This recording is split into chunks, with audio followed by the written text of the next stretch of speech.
All hail the power of Jesus' name, let angels prostrate fall. Bring forth the royal diadem and crown him Lord of all. Bring forth the royal diadem and crown him Lord of all. Welcome everybody to the Tag You're It podcast. I'm Ray Ray. And I'm Dave, and I am ready to podcast away. It'll be Podcasting fun, man. is awesome. Hey, I love we're it. enjoying. I love sitting in this room amongst the books with a friend where we take the stuff that we read in books and study. And awesome, the number one book. That's right. Full of bunch of books. And we get together and we talk. And we get to glorify God together, and we get to do this not just together, but with people online, and hopefully that we care for, and we're grateful for, and we are friends with. Yes, and if we say anything weird or wrong, we expect comments to come in and say, wait. So but, one thing that's been interesting about this format that we have adopted the last few weeks. Sure. Yeah, I mean, this is the last 2 weeks we've recorded more than one show on a different day. So we've basically been like, hey, we're doing stuff in the studio. The interesting thing is I don't know exactly when someone will listen to this episode if they just listen to the episodes. My hope is always, if you're watching us live, be sure to share and please invite friends to like the page. We are almost at 800 likes, which is way cool for us. Exciting. We have been having better averages on our live streams, and we've been having more downloads. So that's a really cool thing. Just to let you know, Adam, Travis, and I do have a booklet that we are working on. We're in some of the final stages of it. We have a rough cover design. I haven't handed it to my wife yet, but it's not going to take her any time to turn that into something way cool. Oh, goodness sakes. Yes, man. It's awesome. Should I hold it up? Yeah. Here's the preemptive cover of our... let me make sure he can have access. There we go. There's the preemptive cover of our book. It is about podcasting and apologetics. And so we have taken to writing a booklet about it. Again, co-written by Adam, Travis, and myself. And it will be out sometime soon. My wife will have a great cover for it. And I am also finishing up the final little bit of my book on inerrancy. And Adam will, of course, be writing the foreword for it, and then, Travis will be writing the afterwards. So another project by Tag You're It Ministries, published by B&R. Yes, we are Publishing. We are. That's right, B&R. We're going to try to come up with our own publishing, and it is not in existence yet. So we're going to have to file fictitious name just so we can have it. But we thought. Baptist and Reformed. People, they're like, Baptists don't write enough. Baptists don't do this in the Reformed camp. Well, we are going to make B&R Publishing. So if you'd like to publish a book with B&R, let us know, because we are more than happy to. And Reformed, and then also Beber and Ray Ray. That's right. Yeah, it was really good. So Tag You're It has a couple little things about it. B&R will have a couple of things about it anyway. But it's really cool. But because of all the just the things surrounding the COVID-19 issue and stuff, we did have we were all going to go to Chicago area for a conference with the International Society of Christian Apologetics and present a paper on podcasting and apologetics. To me, it's like a no-duh thing, but it hasn't been written on, so it's something that was free game for us to write on. And, we did that. Things happened. We couldn't do the conference in May, or it was in March, at the end of March. They did it. They rescheduled for June, and then the 5-phase thing that they're doing in Illinois killed that, and so it just got pushed to next year. So we'll present it next year. It'll be a little bit behind, but maybe by that time we'll have another little piece done. I mean, we might be able to do some more additions to it, but be looking for that. It'll be really cool. It'll be the first time that the podcast has really published its own book, so that'll be good. It'll be a lot of fun, and we'll probably reach out to a few network members and ask them to write endorsements for it that we can put on the back, so it'll look real cool. So nice we've got a bunch of little ideals, that would go on in our head behind the scenes that we don't really talk much about on the show. I think another thing is trying to get into articles. Would like to extend some invitations to some of our. I guess now we could I would like to really call them Tag Your It fellows. So, Yeah. we were doing the Kylopolis thing where you and me were kind of just institute fellows or whatever, without going into the 501c3 or whatever. But whatever we've created as Tag, stepping it up a notch and making a network of people that are writing and becoming, just putting a little bit more stuff out there. Yeah. And so that's an idea. We will be reaching out to a certain few individuals to see if they would be maybe the key editor on that and the one who edited the blog. And so we would invite people to write blog articles that will be posted to the Tag Your It website. And we do have a few backlogged blogs that we'll begin to post here before too long. Adam has them. And so you'll begin to see those a little bit more. But we were going to try to get someone to serve as maybe the editor for the blog, the general editor, and invite apologists to come on. And even if you're not an apologist, someone who is a minister of the gospel who could write on an apologetics topic would be kind of a fun little way to extend the ministry and expand it to a few of you who have maybe been on the program in the past or will be on in the future. So with that said, just that's kind of our housekeeping area there. Yeah. If you remember from 2 weeks ago, we did call out a certain pastor who was teaching a few things, Dr. Richard Toe. And Adam, give us a little catch up on everything that happened there, if you don't mind. Yeah. So, I really wanted to have a conversation. Like I said, there's a personal issue there that has led to me, well, for one, noticing and having access and knowing about the videos and all that kind of stuff. So, there is a personal issue going into that, why I want to call it out and deal with it. That doesn't have to come up in the conversation at all, but it just heightens the importance of the issue. But it's still the fact that it is a pastor, Richard's a pastor here in town. There are people in Springfield, Missouri that go there and listen and sit and listen. And, it seemingly hasn't been caught or called out. So it becomes tradition. It becomes what they believe. And then they go out and whatever gets poured into Richard gets poured into his people, gets poured. If we're going to be disciples making disciples who make disciples. That's right. And so on, being Great Commission people, which I'm sure he is, again, I'm not going to sit back and, call him out and say, oh, you're not a brother or whatever. It's just, this is the nature of the case of sanctification, iron sharpens iron and stuff like that. So so we sent him a link to what we did 2 weeks ago, invited him to respond, asked him to defend himself. Yeah. His response has been to bury his head in the sand. Yeah. So, basically, I think you sent the 4-hour link or whatever. Whenever I had everything spliced up and everything was available, I sent him the link to the YouTube thing and then just asked him, hey, do you want to talk about this kind of stuff?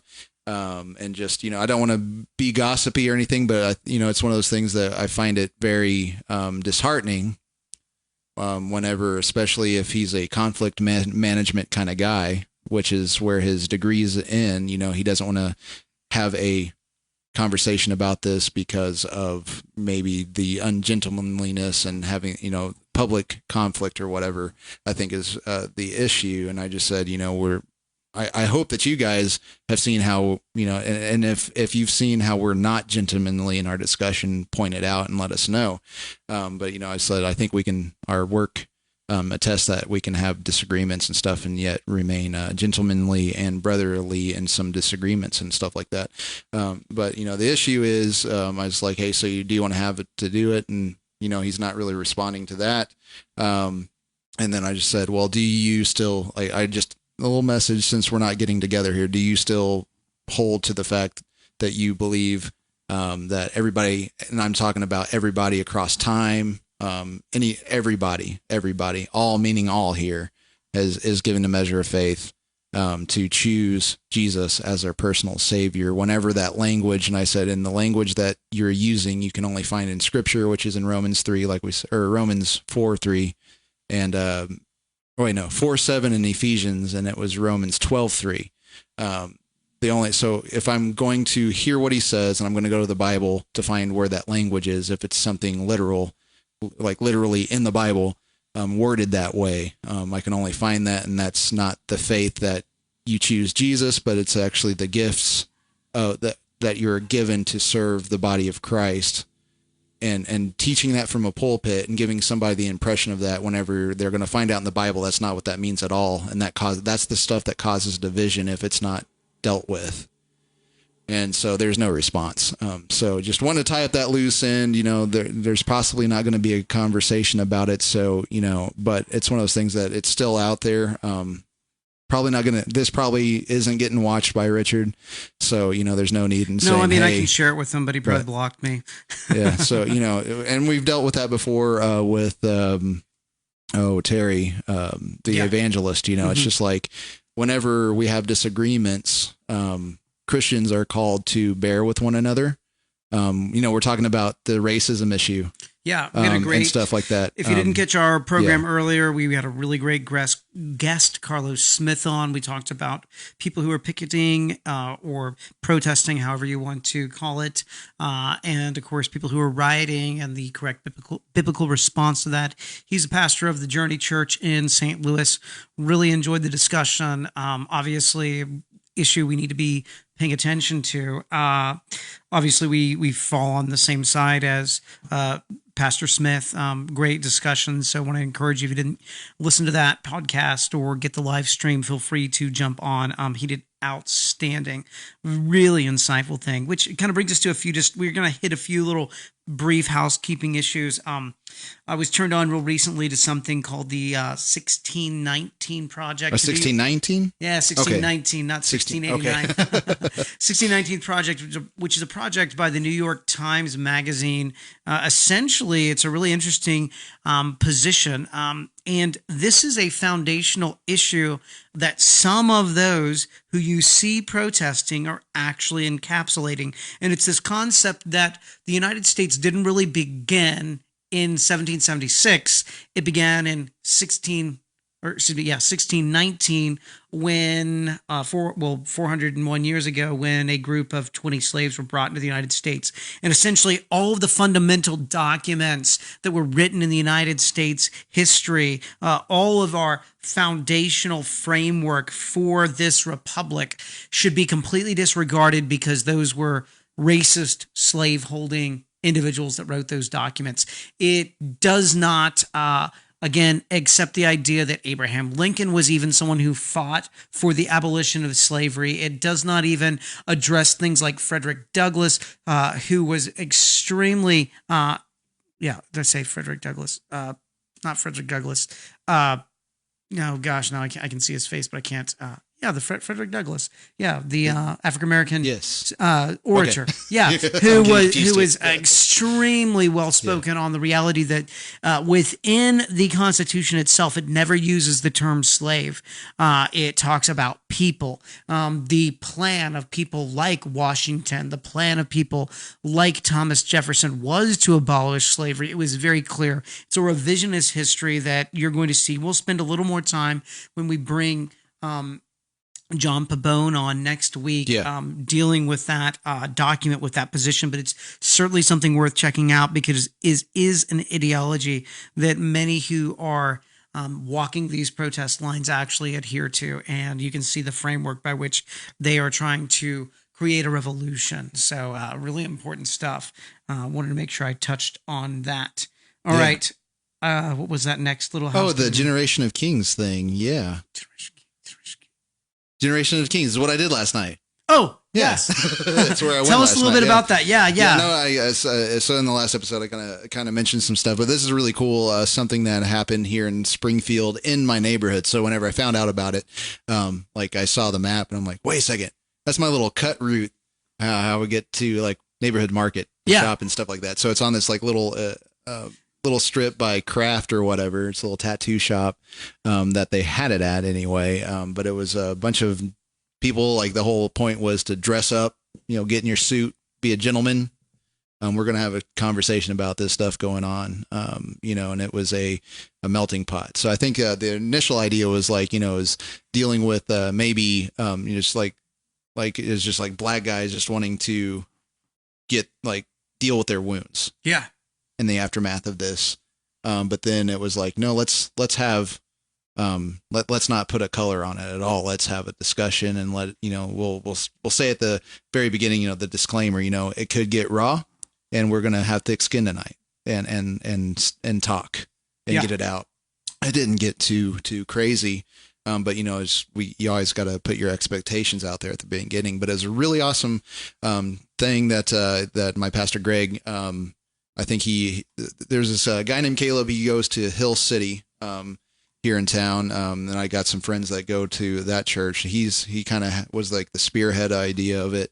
But it was a panel where we had three black guys, 2 white guys here. One of them was a Greene County sheriff, and then the other white guy is my pastor on the panel. And so basically it was just talk it, like, what's going on, how you feeling, how are you doing, how are you dealing with it, what do we need to do, kind of like what is justice, kind of a thing. We didn't get into what is justice, but what's wrong. What do you see as wrong? And it was really cool because when going into it, I'm going, okay, I've got my critical race theory, understandings that I have.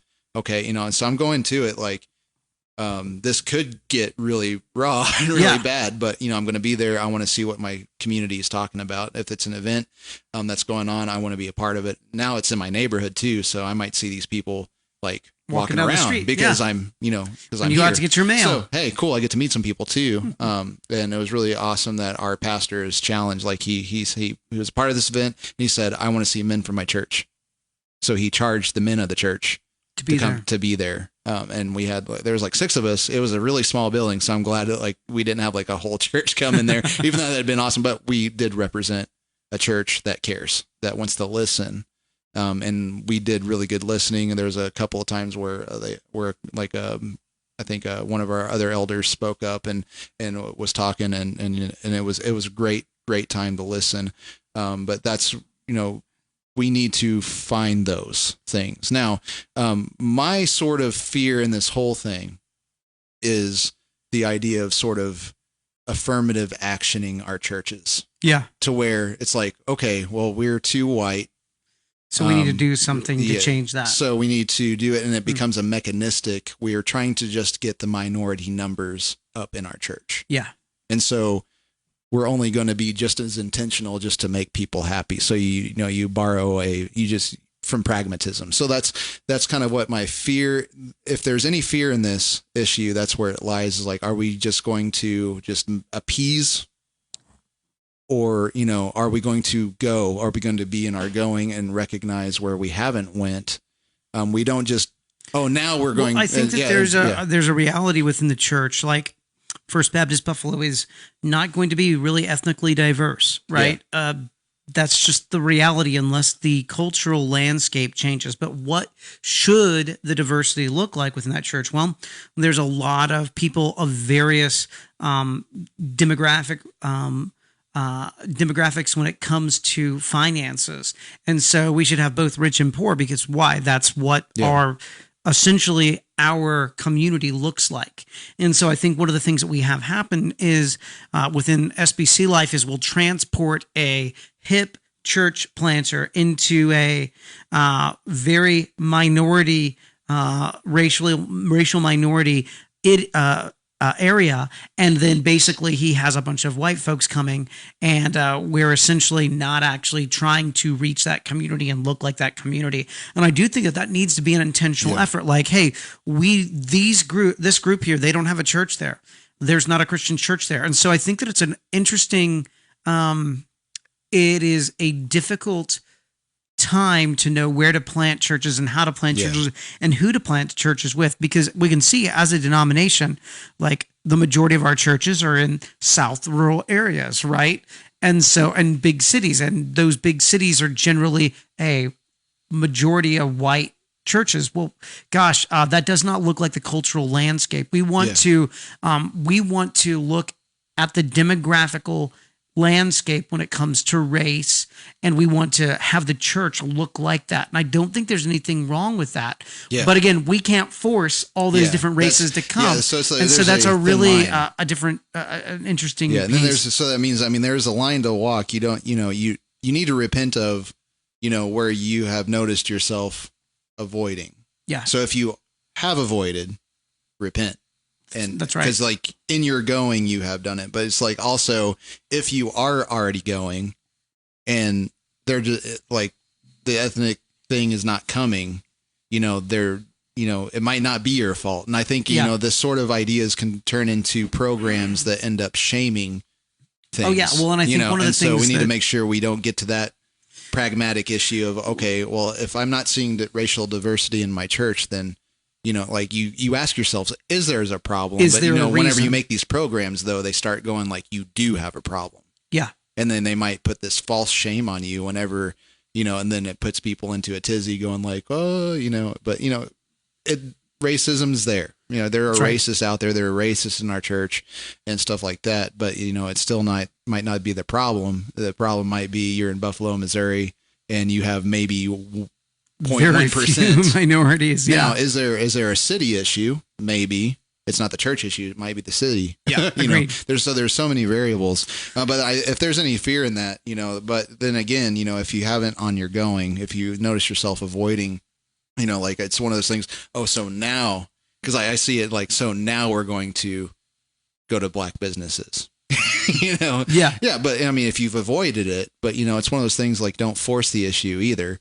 And that's kind of like, that just a little fine line. But but what you need to do, and I think where you can be intentional without having that sort of mindset of where you're trying to make things happen, what you can do is, it's not a bad making things happen, is, if you work at a place where you can't get around people to talk, you need to be intentional in getting out of your house, getting away from work, and, finding events where people are talking. That's right. And make that, I think, is like make that third space idea where you don't just go out to eat because you're hungry, but you find a place to eat to make a change, or to hear, to listen, and find the stories of people so you can place the gospel into that. And then you can be the feet and hands once you know where they are, what their fears are, where they need Jesus. Yeah. And then you can be the Jesus, the ambassador of Christ to that, with hands and feet and the message together. So one other little piece here before we jump into a plethora of really fun memes, because of all of the really fun things that we've got to deal with here lately. We promised you memes. You're getting memes. You're going to get them. So here's the deal. Adam and I believe we feel pretty good about our responses to Dr. Howe and Adam Tucker. Now, we did not go into that article. Certainly, there's plenty of time to do plenty of things. Read the article. Right now, I don't have a whole lot of interest in responding to it in a written form or a verbal form. I think covered everything as well as we could. We could have worked through it line by line, but we didn't really do that. But here's basically where we're going to kind of let everything rest. So we've responded. We interacted. They said initially in that discussion, well, maybe we'll make this into a 2-part series. Yeah. Awesome. Outstanding. We've demonstrated exegetically that the way they have handled both John 1 and Romans 1 through 3, we have demonstrated fully that it is insufficient, and the arguments that they are making do not function from the text. Yeah. So here is what I believe the final state. I don't think they're watching. That's fine. Maybe someone will share it with them. We would love to go to North Carolina. I think that's where SES is. Charlotte, right? Yeah, Charlotte. That's North Carolina. On our dime, we will be glad to go down there and meet at a church and debate this topic with cross-examination. Mm-hmm. We'll pay. You organize it. We'll be there. We're obviously worth your time to talk to on your podcast. We'll show up, give us a moderator, give us a proposition that is agreeable, equal times, moderated debate with cross-examination. We're more than happy to do that. Look, if you don't think we can hold our own in this, I promise you, you will run into very few people who have had the collegiate debate experience that I have, and likewise has the background theologically to do that. I am a professor at a Southern Baptist institution. I'll be more than happy to engage you. Adam is a member of the International Society of Christian Apologetics and a Missouri Baptist apologist. We have debated multiple people. You can look at all of our debates. They're quality debates. They're worth re-listening to. We will be glad to go down there. Give us the date. Give us a location. On our dime, we'll be there. You talked me up too much. Ah. Not that great. I just preach the word and do. There it is. So. We don't want to do an online discussion. We want to do face-to-face, moderated with cross-examination.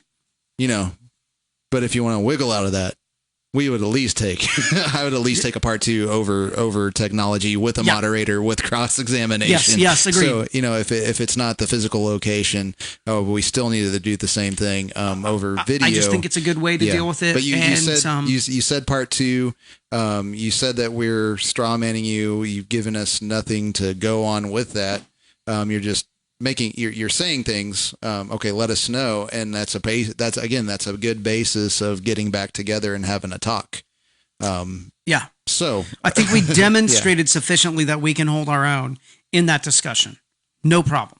Yeah. So you guys know what our position is from our exegesis of Romans 3, and especially Romans 1 verses 28, which is the major point between us. You've got that. Now we can move forward in that conversation. So let's do this. We want to do it. You said you wanted to do it too at one point. So we're still available.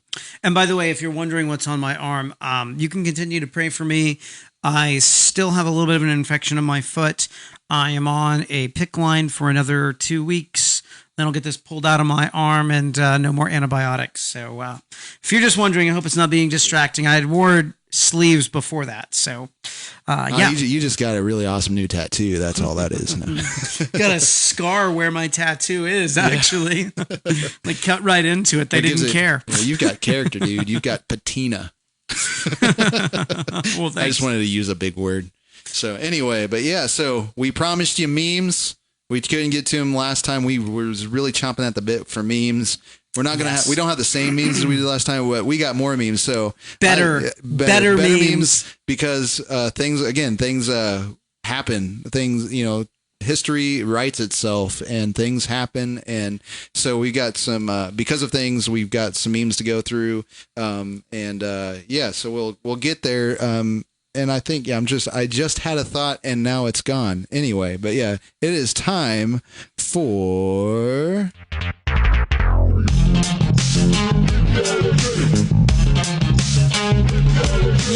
I kind of went too quick on that one anyway in the in the department. But anyway, we got some memes. We promised you memes.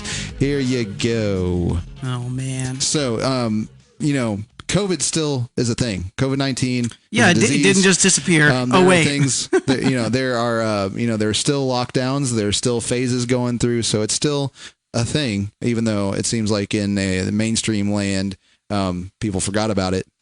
But anyway, so I just kind of use this meme as a bridge to get us to from COVID into what we're going through in the mainstream now. But we've dealt with fideism. We've been labeled fideists, but we're not. But we've dealt with fideism. Especially in the King James only conversation that Dave had and stuff. So I saw this and I was like, hey, this would be a good meme to kind of warm up on to get us from COVID to all the racial tensions going on right now. But the meme here for the people that can't see it, it says, make sure you test positive for faith, keep distance from doubt, and isolate from fear. Trust God through it all. So as it always, it preaches well. Oh yeah, right. It preaches well. It sounds good. Test positive for faith. What in the world do you mean by that? Yeah, test positive for faith.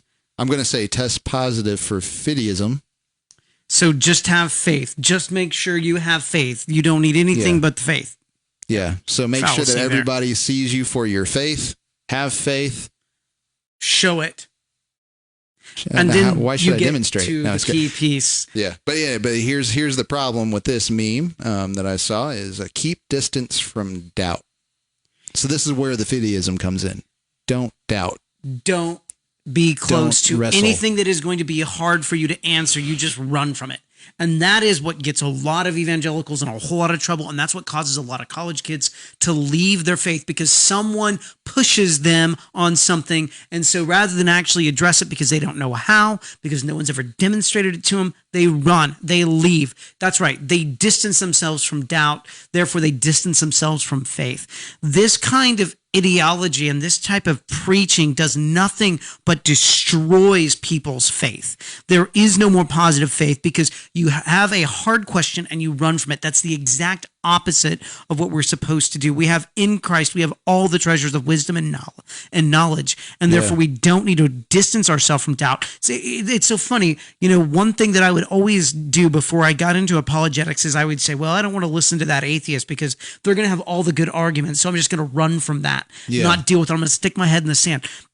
But the reality is, the more you dig into your faith, the more you grow in your faith, the more you're going to see the very true reality that you don't have to run from hard questions. Yeah. You should embrace them, because if you trust what Christ says, all the wisdom and treasures of knowledge are in him, then you don't have anything to doubt or anything to run from. You can embrace it completely. Yeah. And so, how are cults started? Clear your mind, run away, don't doubt. How many cults are started with this idea? But a lot of cults are definitely fideist as well, and that you can't demonstrate them, and they don't want you to demonstrate them. But just think about I don't know if you've ever read through the Psalms, but if you've ever read through the Psalms, Bingo. And if they distance themselves from doubt, do you think we would have the Psalms? Not No, even close. because what they did do is they had doubts, and they worked through it with faith in God and trust in his promises and his word. And, again, Psalm 42, right? Psalm 41 and 42 just talks about, why downcast, O my soul? Why so disturbed within me? Put your hope in God. And so, you can say that's still faith on faith and stuff like that, but it was wrestling with doubt. It wasn't distancing from doubt. The person wasn't asking to be rid of doubt. They were going, I'm going to have faith in God. Soul, have faith in God through this. He will demonstrate himself, and having faith in that. But that comes from the fact that they knew already from the works of God that they could have faith in God and that they can trust God, because whatever God says comes true, is true, and will be true. And so we don't distance ourselves from doubt. What we can do is embrace it, because we are finite creatures, and we are also still in the flesh. We still have that, as Cornelius Van Til says, the incubus of the flesh in us. So we are going to have times where we doubt. We're going to have times that we are going to be put in a position, but we have to go, what has God done to us and done for us already? Take that into doubt and then move forward and then bust through that doubt, because we know that in Christ we are given all things for godliness and to live a life for him. And so, so this again, if we keep our distance from doubt, we're going to end up suppressing the truth, and we're going to have this Christianese form of atheism. And we're going to suppress the truth and unrighteousness, and then we're going to leave if we don't embrace those doubts. Sorry, yes, I got kicked off the internet. Somehow, you got kicked off the internet. So I don't know. I was just doing a little bit of fumble in there. It happens. We'll see what happens here if I turn back on. And, Yeah. And then maybe I can reconnect. That does happen every once in a while. I don't know why my computer's been kicking itself off the internet lately. There we are. Hey, we're back. I'm back. You're back. Yes. That's great. We're back on your screen. Thank you But very anyway. much. I'm so glad. And then to continue on this good meme, just the end of it, just think about it. Whenever you're told to trust God through it all, yet you're told to isolate from fear. That sounds like tautology. That sounds like a contradiction. What are we supposed to do? It's telling us to trust God through it all. So we're to isolate from fear. So we're not supposed to fear God, yet we're supposed to trust God. But what if you have doubt about God? How can you trust him? If you're supposed to isolate yourself and run from doubt, how do you do that? Yeah. This is the thing that gets me about these silly little colloquial pieces, right? No one has tested this for any type of consistency regarding the accuracy of this statement. And then what happens is someone mindlessly clicks share, and they get a bunch of people, oh, that's right, I need to keep distance from doubt. Oh, so any hard question that someone asks you about the faith, you run from. Well, how about all the times where David said in the Psalms, where are you, God? Or how about in Job, I look to the left and you're not there. I look to the right and you're not there, right? Like, there is a reality of people of faith having very serious issues with doubt. And what are they called to do? Not to run from doubt, but to dig deeper into that question. Ask the question, why? You get nothing but a pure low-level theistic faith that gets you nowhere. Just have faith. Yeah. That's not how it works. Yeah. This is whenever we get into, again, like I've already talked about, how we speak in universal so much. We speak in memes. This is like, why? Because it doesn't get into how God works into the particulars, and that there is clarity and sufficiency in those particulars whenever we're getting that. But, again, if you isolate from fear, you isolate from God, because you're to fear him. So I understand that I might be equivocating here a little bit, just about the fear factor, but we are still to fear God. We are to fear him because he can destroy the soul in hell.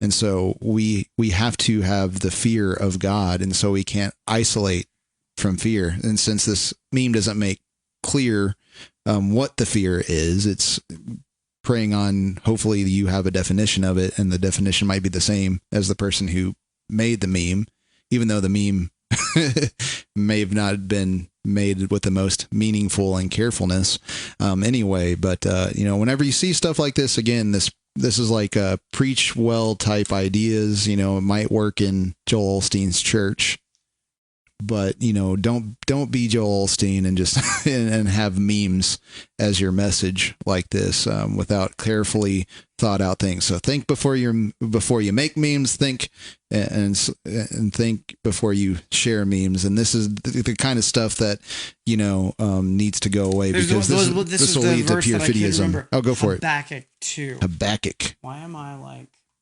looking it up here? Because I can just grab it here. Yeah, the internet's awesome.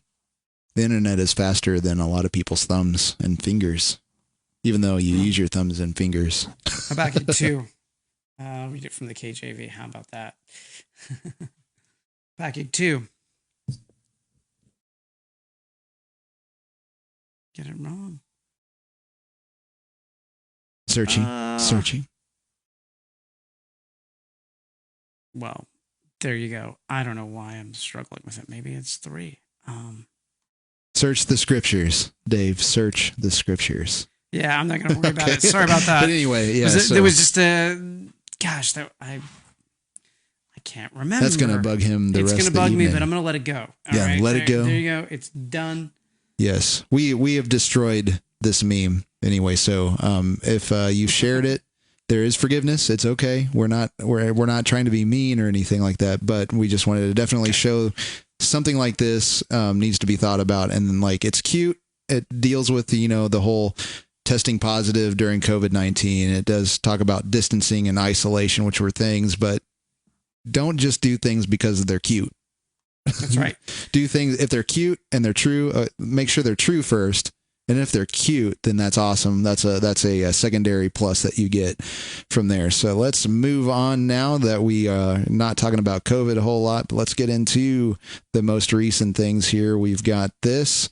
Unfortunately, this is an in-house thing that's been flying around too. So it's maybe something from the outside that has been said. Yeah, this one is crazy. Yeah. I mean, it bugs the crud out of me. Okay, so I guess I can say what it says there, because it basically says Christians on abortion has all these folks that are picketing, right?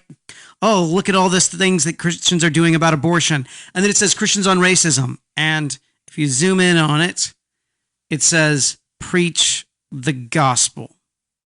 Let's see here. I can move this around. Here is the problem. It is insinuating the idea that, first of all, Christians are only concerned about abortion, right? Yeah. They're only concerned about abortion. They don't say anything about racism. Completely false. We just spent an hour talking to a Christian who was talking about racism, who actually had said, you know what? 75% of the people in my church are actually white. And guess what? We talk about racism frequently. We talk about justice frequently. I mean, he was out protesting. Look at all of the Christians who have actually said something about this. When Christians share this stuff, it's lying. It is exceptionally offensive. Those Christians who had put this up there are lying about other believers. This is crazy. Christians are the reason that we don't have slavery in this country anymore. You don't know your history. I'm sorry. This is stupid and it's sick. I guess Martin Luther King Jr. wasn't a Christian. There you go. That's right. How about the very fact that when we talked to Carlos Smith, he said after Ferguson, there was this long catalog of clergy members who were ready to do something. In fact, clergy members were organizing the protest. This is asinine and ignorant, and it makes me very mad that a Christian would put this up there. Pull it down. If you're a Christian, it's lying. Yeah, and the one thing is that we talked about in that podcast is stop doing the same thing that the world is doing. Stop broad brushing everything. You know that there guess what? Some churches probably don't deal with the racist issue, and it does need to change, and that's what we're talking about. This situation has brought it to light. That think about, are there congregations whose pastors don't talk about race? They'll talk about everything else. The problem here is just like everybody else, we're generalizing. We're rushing to go, hey, Christians, you're not doing something. How about finding the ones that aren't and going, listen, brother, you're not, and lifting them up, but don't paint everybody the same. Whose idea was Racial Reconciliation Sunday? Oh, Southern Baptist Christians. How about MLK 50? Was that a bunch of Christians who put that on? I mean, seriously, guys, this is nothing but divisive and problematic. Yeah, and here's the other thing, and I've seen this, I'm sorry, but it just works me up. We talked to an African-American pastor, and he said, oh my gosh, yes, I am angry about abortion. It needs to stop. African Americans are the number one people that are aborted. It has to stop. It's one and the same. So those people who are actually trying to stop abortion are actually stopping racism at the same time. So and this stupid broad brush categorizing is ignorant. Yeah, and so it's like trying to just join the issue on particulars without the universals. And again, like you said, whenever you preach on abortion, you preach on racism. Exactly. So again, if you have the mindset, and this is what comes with, especially the presuppositional method, is how things are multifaceted, how you can't look at the facet without looking at the whole, or maybe the three facets around that one facet. Everything plays together, and we need to stop arbitrarily drawing lines and talking about one thing, because this is the kind of stuff that comes up, and then we generalize, broad brush, create divisions. And that's the thing. Again, this is obviously created by someone who hasn't been to a Black Lives Matter protest. Because, again, according to Carlos, who is in St. Louis, a whole bunch of people were there that were Christians. They've set aside politics for justice. And all this does is create a dichotomy. And again, I saw this shared on a Christian group. Shame on you. Yeah. So let's stop doing this, because this is us being like the world, and let's sit back, be slow, and think, hear the stories, and let's not attack each other from within, because again, we will fall if we do. But this is just a broad brush lie that needs to stop. So so let's continue on in our meme theology time, and let me make sure that I do this right.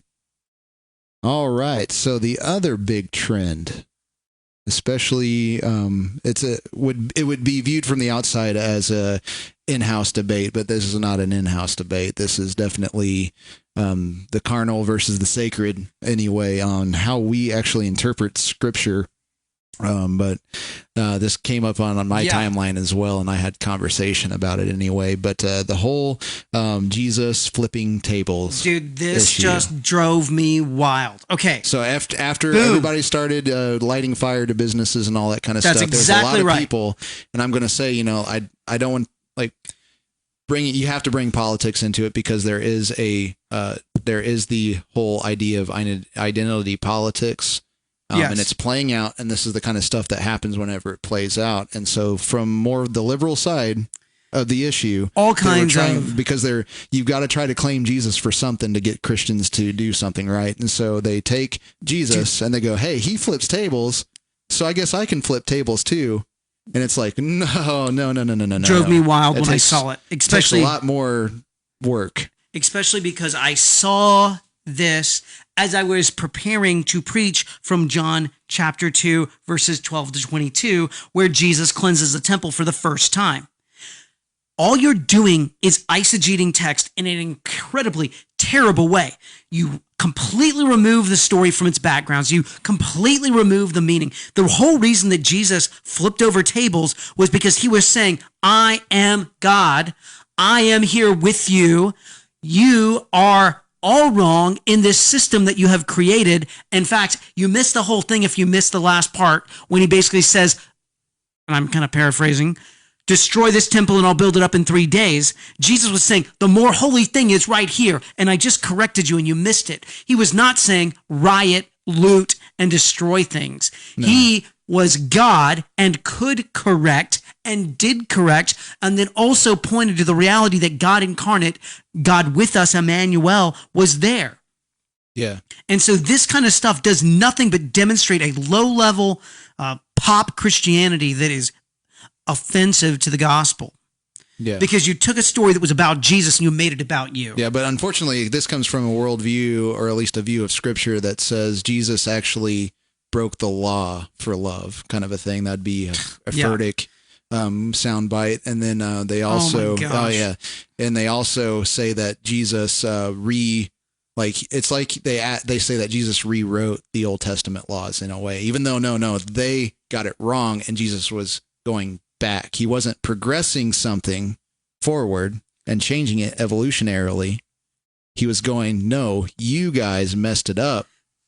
I'm going to retell you the old law that you know and have had, and how you've messed it up. So the backgrounds are so essential to this. It's the Passover. The first thing that John says in verse 13 is that it's the Passover of the Jews. That is a key indicator. John references the Passover of the Jews 4 times. Was it really the Passover of the Jews? No, it was the Passover of Yahweh. He is showing right there that the Jews have made this into a whole other thing. They've created a system of their own. And Jesus enters into the Gentile court, and it's in the Gentile court where there is a selling of oxen, sheep, and doves. Now, this was a complete abuse of the Levite system, which was the Gentiles were to bring their own offerings. But what would happen is the Levites would reject the offering that they brought, so they quit trying to bring their own offerings, and they just go there and buy them so that they could make a sacrifice.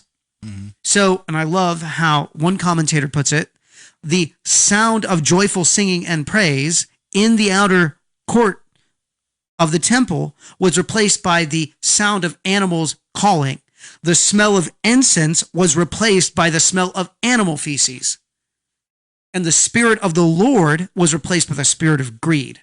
Jesus saw those things, corrected that. It's God's glory that he was correcting, not anything about a type of social system that he was trying to replace. He was getting God's glory. It had been replaced, and he was trying to get it back. Yeah. But here's the other thing is, like, so we're flipping tables, so he can flip tables, we can do it, so I can go to Target or whatever shop and light it on fire, steal its contents or whatever, right? That's, no, guess what? That was his house. He owned it. He was Father, Son, Spirit, right? For and so your house will consume me. Exactly. And so it was it's his property. And so I say these guys were squatters and they were claiming it for themselves.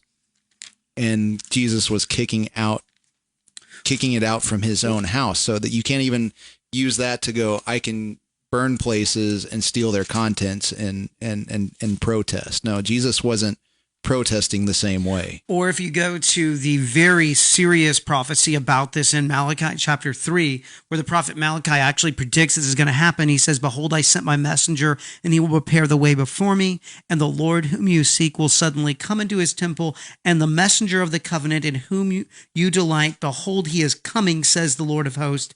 But who can endure the day of his coming, and who can stand when he appears? For he is like a refiner's fire, a fuller's soap. Jesus went into the temple after the messenger, John, again, key piece there on the language, the messenger who goes before him being John. He goes into his temple. Who can stand before him? Jesus was correcting the system that was polluted and corrupt, that was very seriously an offense to God. He was not starting a riot. For him to not act would be sinful. So there you go. Yeah. Oh, yeah. I guess we got...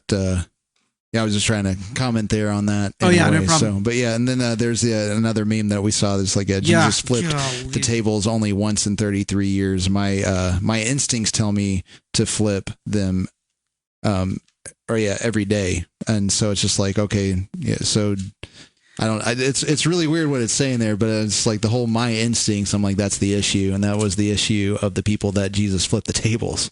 Yeah. Was their instincts were wrong. You can't make yourself Jesus in this.